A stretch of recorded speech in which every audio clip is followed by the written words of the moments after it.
esabhabhatizelwa kuKristu Jesu, sabhabhatizelwa ekufeni kwakhe na.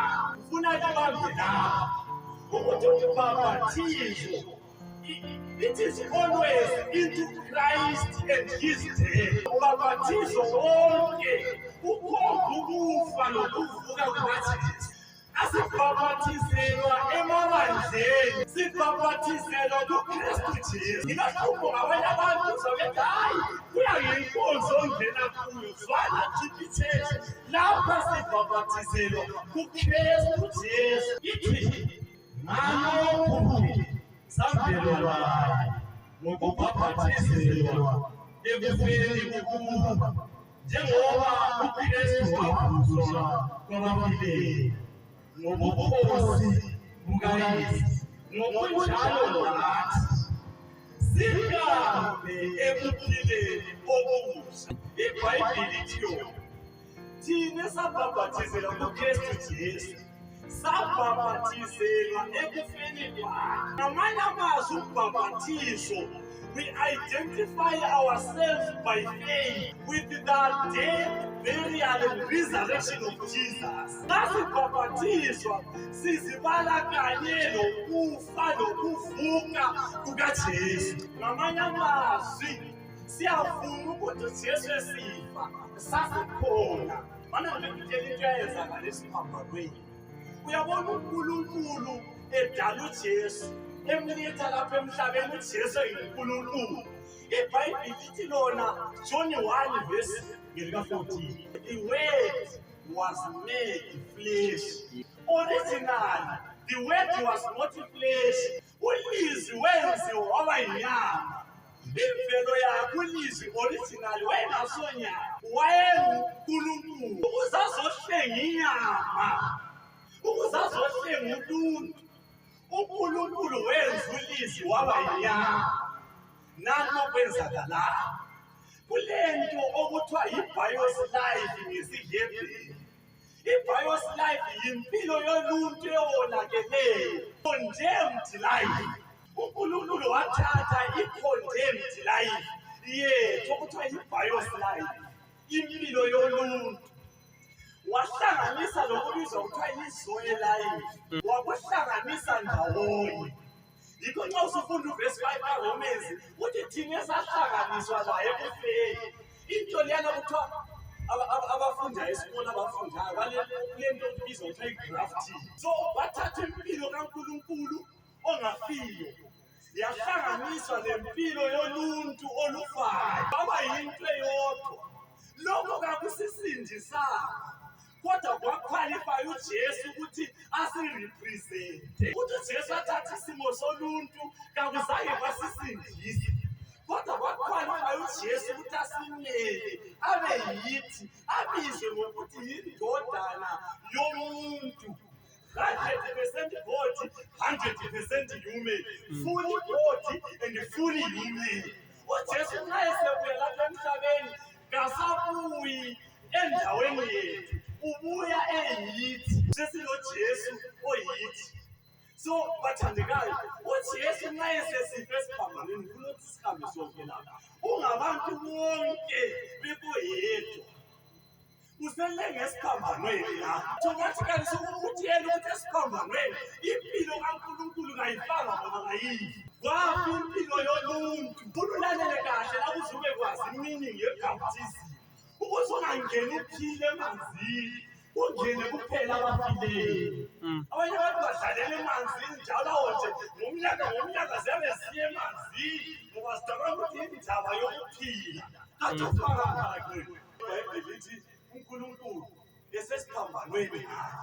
Ungahamba uyefunda uRomans 8 ichapter elandelayo, uthi uJesu elenge esiphambanweni walahla impilo yoluntu eyesono, i-condemned awusilifimlethe. Wayibethela imvelo yoluntu. Wayibethela imvelo yoluntu, wayibethela abantu, wayibethela thina. So abantu bonke impilo yabo yakuyethela emzimbeni kabantu bathandekayo. Ufuna ukubuza ukuthi ethuleni lapha, impilo leyana yafa kwesikhathi esingakanani ngoba iBhayibheli lithi inkokhelo ekhona yikufa, and ukufa okubalwa laphana kayisokufa uvuke i-eternal death. Nxa impilo yoluntu yafa 3 days lithi ukuthi umthetho wasuthiseka yini sozwana umthetho kuyeza ngamethuneni kaJesu. Impilo yoluntu yafa kokuphela eternal. uJesu esevuse ethuneni wavusa impilo entsha wanikeza uluntu impilo kaNkulunkulu. That's why uPaul mayesebhala Galatians chapter 2 ivesi ngelika-20 uthi I have crucified with Christ. I no longer live, but Christ in me. Uthi ngibethelwe mina loJesu. Umina kasaphili kodwa kuphila uJesu phakathi kwami. Nxa sibhaphathizwa samukela ukufa kwethu eternal ngaphi kuJesu.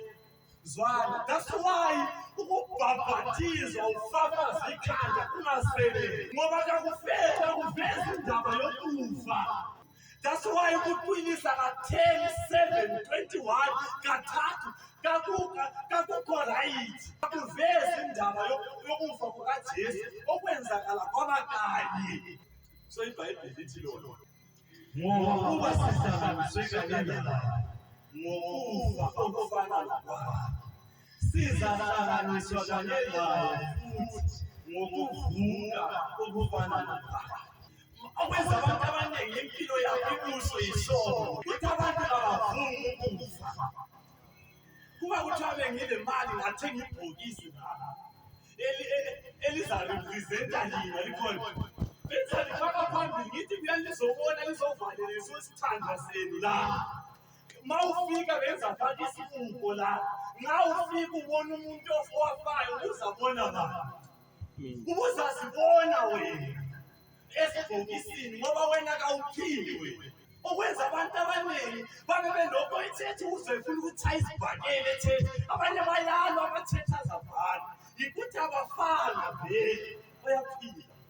Ibaptism indaba yokufa nxa sihlanganiswe naye ngokufa okufana nokwakhe sizahlanganiswa naye ngokuvuka okufana nokwakhe.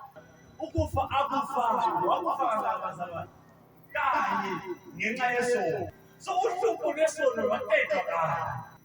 Angisoze ngiphinde ngibe ngilobo ngiyisa imbhabhathizo ngithi kule mbhabhathizo okudlulisa ngaphansi kwefulegi okufafaza okuqinisa asokubhabhathizo manje. Funa ukuthi imbhabhathizo yikufa lokuvuka kwaJesu.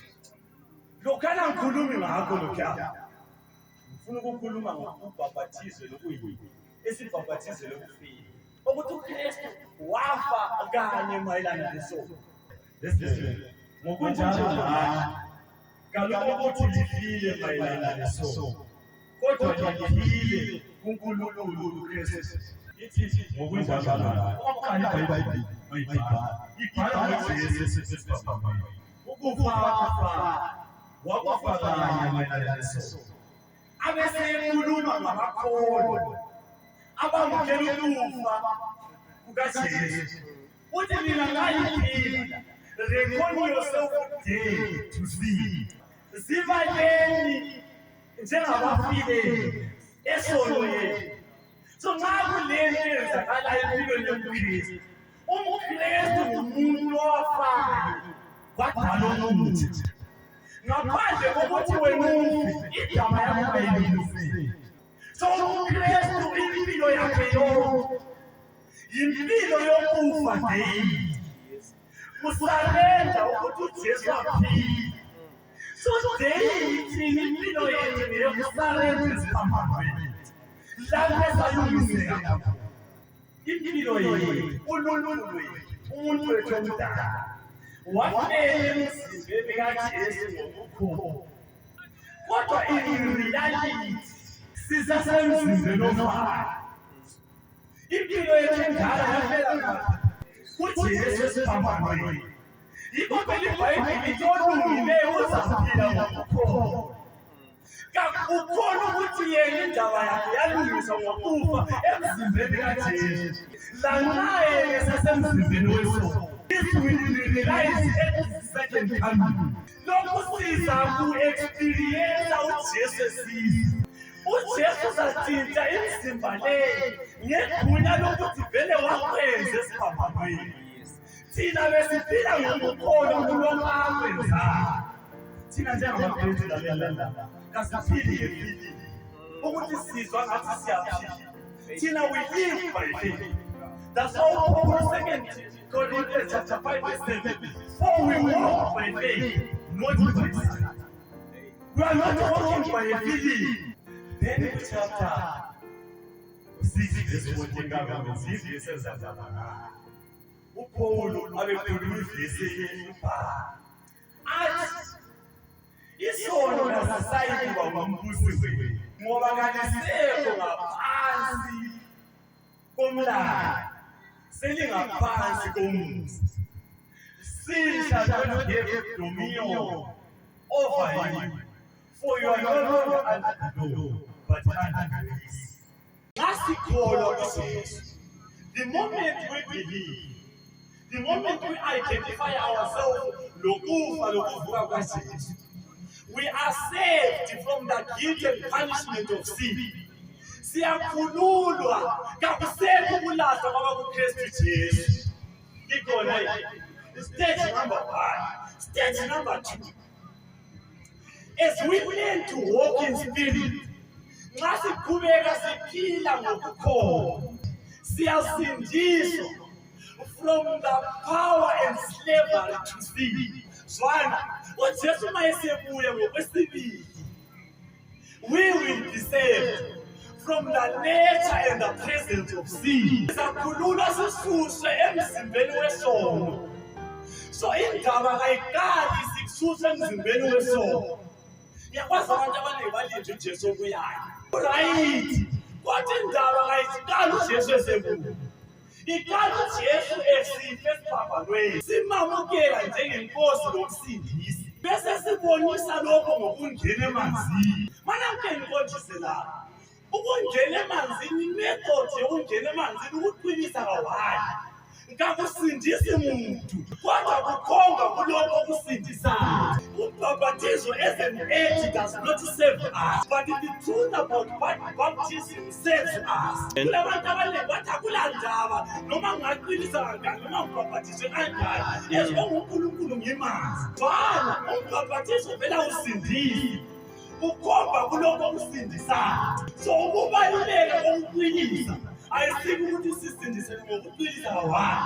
Ukubaluleka kokuqinisa kawayi ukhomba iqiniso ukuthi wafa kangaki owakhulula abantu. Bazalwane, yeah. Abantu bathatha kancane indaba le. Ngoba bacabanga ukuthi sijumayela ukuthi sisindiseka masiqinisa kawayi.